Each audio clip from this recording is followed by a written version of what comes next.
Hey everyone. This is weird for me to do, but I honestly feel like I'm in a free fall and don't know where to land. You know when you've practiced a jump 1,000 times and you just know when you're going to nail it? It's this instinctive body-mind synergy. My relationship with my boyfriend, let's call him Mark, felt that way. Or so I thought. So, a little bit about me. I've been a figure skater since I could walk. For me, it's not just a hobby, it's my breathing room, my creative outlet, and sometimes my tormentor. I spend hours, early mornings and late nights at the rink, perfecting everything from simple spins to complex jump combinations. Figure skating demands dedication, but it also gives back this insane sense of control. For a long time, my life was a beautifully choreographed routine. And then there was Mark. We were that couple that everyone thought would go the distance. We'd been together for 4 years.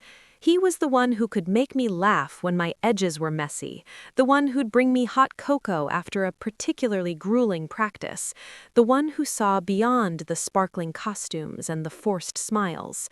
He understood the sweat, the bruised knees, and the mental toughness it takes to stand on that ice. He was my calm in the storm. I was head over heels, the kind of love where your breath catches when they walk into the room, and their touch feels like electricity. We had plans, little ones, like weekend trips to a cabin, and bigger ones, like moving in together after my next big competition. Our love was solid. Or so I believed. It wasn't like one day everything just flipped. It was a slow, subtle shift. Looking back, the signs were there, but I was so wrapped up in my skating, my training, and my love for him that I was practically wearing blinkers. It started with small things. He was always on his phone, smiling at things he wouldn't share. When I'd ask what was so funny, he'd brush it off with a just work stuff. His work wasn't that funny. Then the late nights became more frequent. Big project, he'd say, need to push through. And because I was used to giving 100% to my own passion, I respected his dedication. I felt a little pang of jealousy, sure, for the time we were losing, but I pushed it down. That's what mature people do, right? They understand sacrifice. And then there were the weekends. He started getting these out-of-town assignments, a conference here, a site visit there. Again, I trusted him.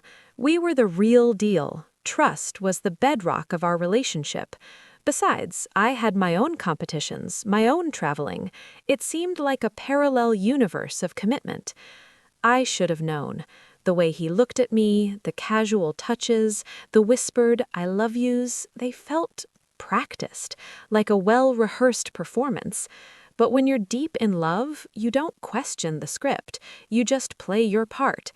I was so blindsided.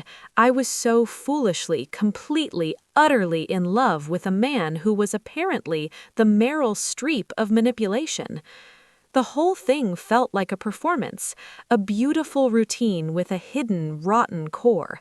And I was just the other skater, flawlessly executing my moves, completely unaware that my partner had been skating with someone else, practicing a completely different program, a completely different future, right under my nose. I was the fool who believed every good night, my love, every promise of us forever. I was a figure skater, sure, but I was about to find out that I was the one who was truly on thin ice. The thing about figure skating is that you become hypersensitive to balance. If your center of gravity is off by a fraction of an inch, you feel it in your bones before you even hit the ice. My relationship started feeling like that. A tiny, nagging vibration through the blades that told me the alignment was wrong.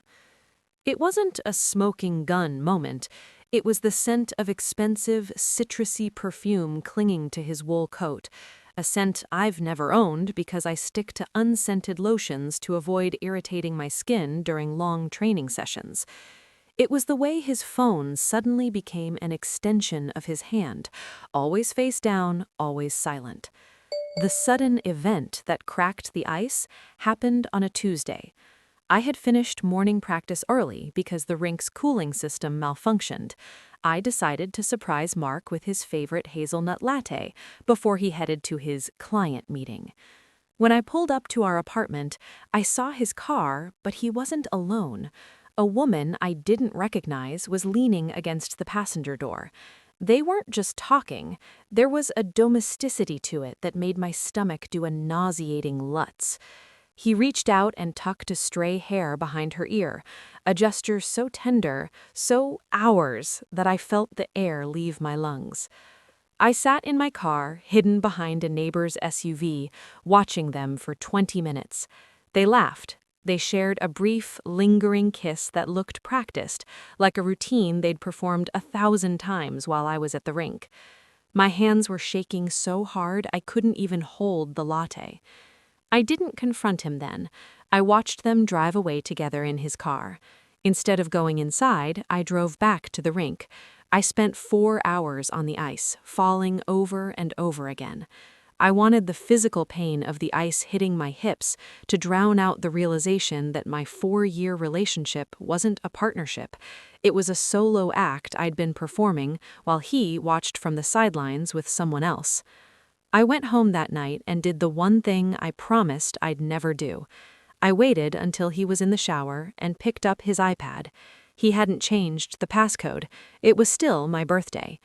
Opening those archived messages was like watching a slow-motion crash. It wasn't just a fling. There were photos of them at the cabin we were supposed to visit. There were texts dating back 18 months. 18 months. While I was landing my first clean triple loop, he was texting her about how he couldn't wait to leave the Ice Princess so they could finally be together. The betrayal wasn't just the cheating, it was the endurance of the lie. He had looked me in the eye every single day for 1.5 years, kissed me, supported my dreams, and fed me a script. I wasn't his partner, I was his cover story. I didn't scream when he walked out of the bathroom, steam curling off his shoulders, looking exactly like the man I thought I'd grow old with. I just sat on the edge of our bed, his iPad balanced on my knees like a judge's scorecard. The silence in the room was heavier than the air in a rink before a final program. "Mark," I said, my voice sounding like scraped ice. "Who is she?" The transition was instant. He didn't even look at the screen to know what I'd found. The color drained from his face, replaced by a calculated, flickering panic. For a second, I saw the mask slip. The supportive boyfriend role was over, and the real Mark, the one who had been living a double life for 18 months, stood there exposed. Then came the sudden events. He didn't apologize. He didn't beg. Instead, he snapped. He threw his towel onto the floor and started pacing, his voice rising in a way I'd never heard. "You're never home, Elena. Do you have any idea what it's like being second place to a block of frozen water?" He gestured wildly at my skate bag in the corner. "I needed someone who was actually present, someone who didn't smell like Bengay and cold air every night. You're obsessed. You're cold. You're a machine." It was the ultimate gaslight. He tried to turn my dedication, the very thing he claimed to adore, into the weapon that drove him into her arms. He told me her name was Sarah. She was warm. She was spontaneous. Apparently, while I was perfecting my footwork at 5 a.m., she was making him feel like the center of the universe. He admitted it then, the words hitting me like a physical blow to the chest. It wasn't supposed to last this long, but it was just easier to keep you around. You were stable. You were the perfect girlfriend for the world to see. I felt a surge of heat, real, blinding rage that melted the shock. Easier? I stood up, the iPad sliding to the floor with a dull thud. "You let me plan a life with you? You let me believe we were a team while you were auditioning my replacement for nearly 2 years?" The excuses kept coming, a dizzying spin of "I was lonely" and "I didn't want to hurt you." He actually had the audacity to say he stayed because he didn't want to distract me from my skating season. He framed his betrayal as an act of twisted mercy. I looked at him, really looked at him, and realized the man I loved was a character he'd invented. The confrontation didn't end with a tearful reconciliation or a dramatic get out. It ended with him grabbing a duffel bag and shoving random clothes into it, his movements jerky and uncoordinated. He left that night, the door clicking shut with a finality that echoed through the empty apartment. I stood in the center of the room, my heart hammering a rhythm I couldn't skate to. The routine was broken. The music had stopped. And for the first time in my life, I didn't know how to stick the landing. The days after the door clicked shut felt like a permanent blackout in the middle of a championship program. You know that ringing in your ears after you take a hard fall and your head bounces off the ice? That was my life. The sudden events didn't stop with him leaving. Within 48 hours, I found out through a mutual friend, the kind who loves to drop a grenade and watch the smoke, that Sarah wasn't just some girl from work. She was a physical therapist at the sports clinic I used to frequent. He had met her while I was literally in the next room getting my ankle taped. The betrayal felt physical, like a blade slicing through my thermal leggings into the skin. I spiraled. I went from ice queen composure to a primal, messy grief. I'd wake up at 4 a.m. out of habit, reach for his side of the bed, and find only cold linen and the faint, lingering scent of that citrus perfume he'd brought home on his skin. The sensory triggers were the worst. The sound of a car door closing outside made my heart jump into my throat. The sight of hazelnut coffee in the break room made me want to throw up. I stopped eating. My skating dress, usually a second skin, started to hang off my frame.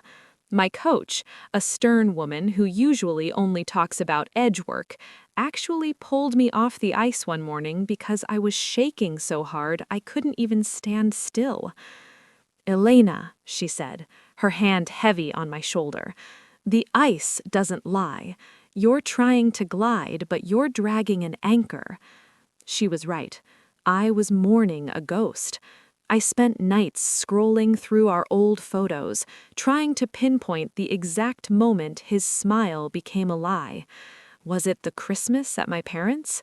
Was it our 3rd anniversary dinner where he gave me that gold locket?